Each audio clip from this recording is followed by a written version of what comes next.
Cyclisme, déjà bien affûté, Caleb Ewan remporte au sprint la première étape du Saudi Tour. Le parcours plat ne présentait aucune difficulté hormis un petit passage dans les graviers à 20 bornes du but provoquant une chute dans le peloton. Caleb Ewan a profité du sprint pour s'offrir la première victoire de sa saison, la 53e de sa carrière. L'Australien, 27 ans, a largement devancé l'Estonien Martin Lass, Bora Hansgrohe, et le Colombien Fernando Gaviria, UAE Team Emirates.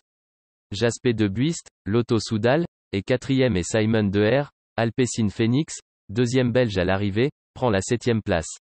Après les victoires de Tim Wellens et d'Arnaud Delis la semaine dernière au Challenge de Majorque, Lotto Soudal décroche donc son 3e succès de la saison.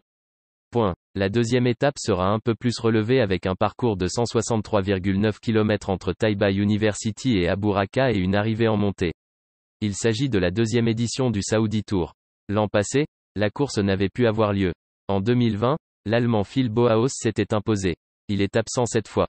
L'avion qui devait permettre la retransmission de l'épreuve n'ayant pas pu décoller, les téléspectateurs n'ont pu profiter que des 200 derniers mètres de la première étape du Saudi Tour, ce mardi. Suffisant pour voir que Caleb Ewan, Lotto Soudal, parfaitement emmené par son équipier Jasper De Buist, a surclassé ses rivaux pour décrocher sa première victoire de la saison, devant Martin Lass, Bora Hansgrohe, et Fernando Gaviria, UAE Emirates.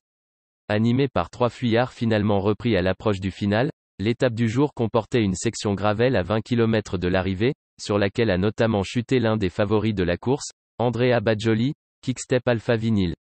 L'Italien a coupé la ligne juste devant la voiture balai, 20 minutes après le vainqueur.